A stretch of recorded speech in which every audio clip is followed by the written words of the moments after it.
ये JEE advance के paper number 1 में था ये सवाल, क्वेश्चन नंबर 13 पे। आप जेईई एडवांस का पेपर भी देख सकते हैं, सब वही सब सवाल है। तो इन्होंने क्या कहा है, 5 ml of 0.1 molar oxalic acid का सॉल्यूशन है जिसको कोनिकल फ्लास्क में लिया गया। देख रहे हैं ना, ऑक्सैलिक एसिड क्या होता है, H2C2O4 is titrated against NaOH from a burette using phenolphthalein indicator. The volume of the NaOH required for the appearance of permanent faint pink color, indicator color change देगा, is tabulated below for 5 permissible experiment, for 5 experiments। ये 5 experiments दिए गए हैं और उनकी 5 reading बनाई गई। What is the concentration in molarity of NaOH solution? Concentration in molarity of the NaOH solution। भाई ये टाइट्रेशन किया जा रहा है, ऑक्सैलिक एसिड आपके पास कितना है, 0.10 है ना, और 5 ml, ठीक है। और ऑक्सैलिक एसिड ये, इसका एन फैक्टर कितना है, 2, इसका एन फैक्टर कितना है, 2, ठीक है। ऑक्सैलिक एसिड का एन फैक्टर कितना है, 2, ठीक है। और इसको किसके साथ टाइट्रेट किया गया, NaOH के साथ, और NaOH के साथ फिनोप्थिलीन के साथ इंडिकेटर लिया गया है और टाइट्रेशन कर रहे हैं, फेंट पिंक कलर आया। ये 5 रीडिंग निकाली आपने। पहले एक्सपेरिमेंट में 12.5 ml आ रहा है आपका टाइट्रेशन पे, दूसरे ml पे दूसरी रीडिंग आपकी आई 10.5, तीसरी, चौथी, पांचवी।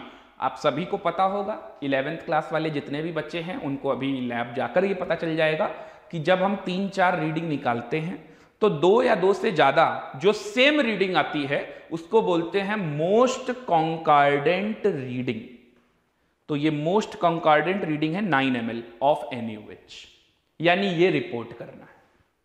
समझ में आया, क्लियर है भाई। टाइट्रेशन जैसे आप लोग बताते हो ना, कोई बताता है 10 पॉइंट समथिंग, कोई बताता है 10.2, कोई बताता है 10.3, ऐसे सबका डेटा कलेक्ट करूंगा, ठीक है। और इसमें जो बच्चे सबसे ज्यादा जिसको बोल रहे होंगे, सही भी तरीका होना चाहिए उसका, तो वो हम मोस्ट कॉन्कॉर्डेंट रीडिंग में शामिल कर लेते हैं।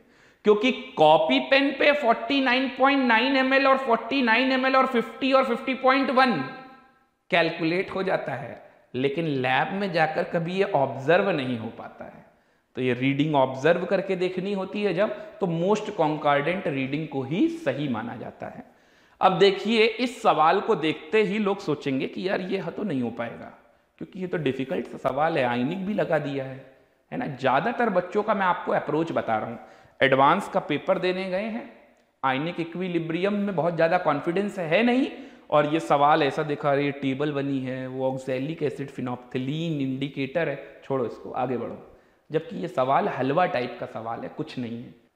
12th बोर्ड का बच्चा भी अगर थोड़ा सा ध्यान देगा तो बड़े आराम से कर देगा। अरे इस सवाल में है ही क्या यार, ये मोलैरिटी है, ये वॉल्यूम है। टाइट्रेशन के वक्त इक्विवेलेंट्स को बराबर कर देंगे, मिली इक्विवेलेंट्स को बराबर कर देंगे। मोलैरिटी इंटू वॉल्यूम क्या बन जाएगा, मिलीमोल इंटू एन फैक्टर क्या लग जाएगा, 2। और यहां पर NaOH कितना लिया गया है, तो NaOH का मोलैरिटी पूछ रहा है, NaOH का मोलैरिटी पूछ रहा है, जो मोलैरिटी होगा वही नॉर्मेलिटी होगा, NaOH का वॉल्यूम ये लगा दो 9 ml, और देखो एक लाइन में तुरंत आंसर आ रहा है, कुछ करना ही नहीं है इस सवाल में। और ऐसा सवाल एडवांस में दिया गया है पेपर 1 में। बताइए इस सवाल में क्या है, आपको सिर्फ H2C2O4 के मिली इक्विवेलेंट्स बराबर कर देने हैं, किसके, NaOH के बराबर। अब यहां पर इसकी जो मोलैरिटी है और जो वॉल्यूम है वो लिख लीजिए, और यहां पर इसका जो वॉल्यूम है वो 9 ml लिया गया है, और इसकी मोलैरिटी आपसे पूछा गया कि मोल कंसेप्ट पढ़ के बच्चा सॉल्व कर लेगा, है ना। बस ऑब्जर्व करना अच्छे से आना चाहिए। टेबल एबल बना के डरा रहे हैं, 9 ml है, 0.1 5 ml है, 0.1 और ये 5 ml है, लगाओ भाई, 5 इंटू 0.1 एंड फैक्टर 2 बराबर यहां पर मोलैरिटी नॉर्मेलिटी सेम इंटू 9, तो ये मोलैरिटी बराबर कितना हो जाएगा, ये 0.10, ये हो गया 10, 1/9, लो सॉल्व कर लो, 1/9 कितना आता है लिख लो, डेसिमल के प्लेस मैच कर लो। ये था सवाल में, बताओ ये एडवांस का सवाल है। तो 0.11